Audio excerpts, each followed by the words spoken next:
Doctor حسین الدین Afridi neurologist Iltutmish hospital سے مخاطب ہوں۔ میرا ٹاپک ہے سی وی ایس سیریبرو واسکولر ایکسیڈنٹ۔ یہ بیسکلی جو ہے نا ایک خون کی نالیوں کی سپلائی ہوتی ہے برین کو، جو بعض وقت بلاک ہو جاتی ہے، بند ہو جاتی ہے لوتھڑی کی وجہ سے، یا کسی وہاں پر کوئی چیز پڑی ہو اس کی وجہ سے، تو وہ ایک قسم کا یہ فالج ہو جاتا ہے۔ اس کو ہم فالج، اردو میں فالج کہتے ہیں اور انگلش میں سیریبرو واسکولر ایکسیڈنٹ کہتے ہیں۔ اس میں دو قسم کے ہوتے ہیں۔ ایک ہوتا ہے جس میں خون نکل آتا ہے، جس کو ہیمریج کہتے ہیں، وہاں جو انیورزم ہوتا ہے یا کوئی آرٹریز جو ہوتی ہے نا وہ کمزور ہو جاتی ہے، وہ پھٹ جاتی ہے، خاص کر مڈ سیریبرو کی آرٹری وہ اس میں ریپچر ہو جاتے ہیں۔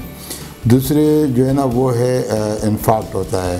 انفارکٹ میں یہ ہوتا ہے کہ خون کی سپلائی جو ہے نا وہ بلاک ہو جاتی ہے، وہاں لوتھڑے کی وجہ سے ہوتا ہے، یا کوئی اسپیس آکوپائنگ لیجن ہوتا ہے جو پریشر ڈال دیتا ہے تو اس میں بھی ہو جاتا ہے۔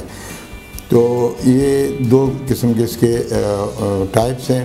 اس میں ٹریٹمنٹ بھی ان کی مختلف ہوتی ہے۔ اس میں کیا ہوتا ہے کہ جب فالج ہوتا ہے تو بندے کو ایک سائڈ پہ، اگر رائٹ سائڈ پہ اس کو اندر کی سائڈ سے کوئی ڈیمیج ہو رہا ہے تو اس کا لیفٹ سائڈ کام کرنا چھوڑے گا، پہلے ہاتھ پاؤں یہ اس میں کمزوری آئے گی چلنے پھرنے میں۔ اسی طریقے سے اگر لیفٹ سائڈ کا ہوگا تو پھر رائٹ سائڈ میں اس کی کمزوری آئے گی، تو اس میں خاص کر پاور میں کمزوری ہوتی ہے، ہاتھ جو ہے نا وہ کام کرنا چھوڑ دیتا ہے بندہ، اور اگر سینٹرلی کوئی ہو تو وہ بولنے میں بھی دقت ہوتی ہے بعض اوقات۔ تو اس طریقے سے یہ مختلف سائن سمٹمز ہو جاتے ہیں۔ پھر اس کے بعد وہ بڑھ کے بندے کو گرا دیتی ہے اور ساتھ میں پیرالائز ہو جاتا ہے، رائٹ یا لیفٹ، جو بھی ایریا ڈیمیج ہوا اسی کے حساب سے ہوتا ہے۔ اس کی بیسکلی ایک تیسری شاخ بھی ہے، اس کو ہم لوگ کہتے ہیں ٹی آئی اے۔ وہ ٹی آئی اے میں یہ ہوتا ہے کہ ٹرانزیمک اسکیمک اٹیک ہوتا ہے، اس میں وہ 5 منٹ کے لیے ہوتا ہے، پھر بندہ دوبارہ ٹی ہو جاتا ہے۔ وہ ایک لوتھڑا چھوٹا سا ہوتا ہے، وہ جب جاتا ہے تو بندے کو گرا دیتا ہے، پھر بعد میں دوبارہ صحیح ہو جاتا ہے۔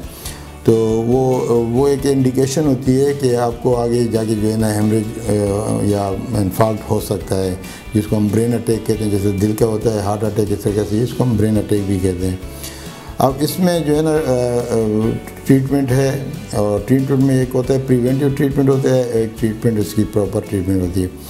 جو پریونٹیو جو بہت ضروری ہے سی وی اے کے ہونے کو بچانے کے لیے، ہمیں اپنی جو ہے نا ڈیلی لائف کو جو ہے نا چینج کرنا پڑتا ہے، ڈائٹ کو چینج کرنا پڑتا ہے، وہ روٹین جو ہمارے کھانے پینے کا، چلنے پھرنے کا، اٹھنے بیٹھنا، یہ اس کو چینج کرنا پڑتا ہے، کیونکہ یہ خاص کر جس کو رسک فیکٹر ہوتے ہیں وہ آپ کو مطلب ڈائبٹک ہو گیا، ہائپر ٹینشن ہو گیا، اور کارڈیک پرابلمز ہو گیا، یہ رسک فیکٹرز ہیں۔ اسموکنگ ہو گیا، الکوہل ہو گیا، اس سے آپ کو بچنا چاہیے، اس کو آپ روکیں گے۔ ڈائٹ میں خاص کر جو ہے نا کوشش یہ ہونی چاہیے کہ کم سے کم کھایا جائے، صبح شام کھایا جائے، مرغن غذا کا استعمال کم سے کم رکھا جائے، فائدہ ہوتا ہے۔ حدیث بھی ہے کہ کم کھانے سے جو ہے نا صحت ہوتی ہے، بندہ خراب نہیں ہوتا ہے۔ تو خاص کر یہ مرغن غذا جو چل رہی ہے، اس کے استعمال سے زیادہ تر یہ پرابلمز آ رہے ہیں۔ اب اس کے لیے آپ کو یہ تھوڑا سا احتیاط کرنا پڑے گا۔ سیکنڈ یہ ہے کہ آپ واک ہے، آپ کا واک کریں، وہ واک جتنا زیادہ کرو گے اتنا آپ کو فائدہ ہوگا۔ زیادہ تر ہم لوگ زیادہ واک کرتے نہیں ہیں، تو اس کی وجہ سے جو ہے نا ہماری جو مسلز کی ایکٹیویٹی ہے وہ کمزور ہو جاتی ہے۔ اسی طریقے سے پانی کا انٹیک رکھنا چاہیے تاکہ آپ کی باڈی کو جو ہے نا واش کیا جا سکے۔ پانی اچھا ایوریج ویسے 2 گھنٹے کے بعد 1 گلاس پانی بہترین ہوتی ہے۔ اس سے آپ کا بلڈ پریشر بھی کنٹرول ہوتا ہے، آپ کے گردے بھی صحیح رہتے ہیں، اور آپ کی خون کی جو دورانیہ ہے وہ فلو اس کی اچھی رہتی ہے، کہیں لوتھڑا نہیں بنتا ہے، کہیں پر جو ہے نا آپ کو نقصان نہیں دیتا ہے، اور نہ کڈنیز کو ڈیمیج کرتا ہے۔ تو یہ احتیاط ہوتے ہیں۔ اور باقی ٹریٹمنٹ یہ ہے کہ کنزرویٹو ٹریٹمنٹ ہے، آپ پیشنٹ کو ایڈمٹ کر کے اس کے حساب سے جو بھی، اگر اس کو ہیمریج ہوا ہے تو اس ہیمریج کو مزید بڑھنے سے روکنے کے لیے اس کی ٹریٹمنٹ ہوتی ہے، اور اگر انفارکٹ ہوا ہے تو اس کے لیے ٹریٹمنٹ ہے کہ وہ آپ اسکارڈ وغیرہ اور اس کے بلڈ پریشر کو کنٹرول کیا جائے، وہ دیا جائے۔ اس طریقے سے وہ ٹریٹمنٹ میں وہ سلولی وہ ٹھیک ہو جاتا ہے۔ ہاں یہ کہ ٹریٹمنٹ اس کی ڈیمیج جو ہے نا، برین ڈیمیج، کتنی برین ڈیمیج ہوئی ہے اس کی جو وہ پروگنوسس اس کے اوپر ہے۔ کہ اس کی پروگنوسس کتنی ہوگی اور کیسی ہوگی. لانگ ٹرم ہو سکتا ہے, شارٹ ٹرم بھی ہو سکتا ہے. اگر ہلکا ہے, کم ہے تو ریکوری اچھی ہو جاتی ہے. اگر زیادہ ہوا ہے تو اس میں پھر ٹائم کنزیومنگ ہوتا ہے بعض وقت. اور وہ بھی ڈیمیج ایریا ہے کہ برین میں ایریا کتنا ڈیمیج ہوا ہے اور کون سا ایریا ڈیمیج ہوا ہے.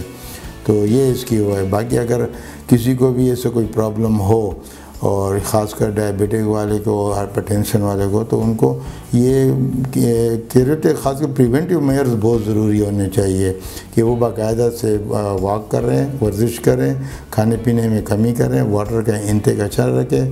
تو اس سے اس کو فائدہ ہوگا اور اس سے جو ہے نہ بلڈ پریشر زیادہ بڑھے گا اور نہ یہ سی وی اے کے چانسز ہوں گے زیادہ. اور میڈیسن جو ہے نا وہ بہت ضروری ہے کہ آپ اپنے ٹائم سے میڈیسن ضرور کھائیں. آپ مغرب کے وقت بلڈ پریشر کی گولیاں لازمی نہیں کھائیں, کیونکہ مغرب کے بعد جو ہے نا اسٹیرائڈ ہوتا ہے باڈی میں, وہ پھر بڑھتا ہے صبح. تو اس میں جو ہے نا ہمیں اس کو روکنے کے لیے یہ ضروری ہوتا ہے کہ آپ شام میں مغرب کے وقت اپنی میڈیسن لے لیا کریں. کچھ میڈیسن صبح میں دی جاتی ہے, وہ صبح میں دیا کریں. اس طریقے سے آپ اس کو جو ہے نا یہ سیریبرو واسکولر ایکسیڈنٹ کو روک سکتے ہو, تاکہ آگے جا کے جو ہے نا آپ کے لیے زیادہ ڈیمیج نہ ہو.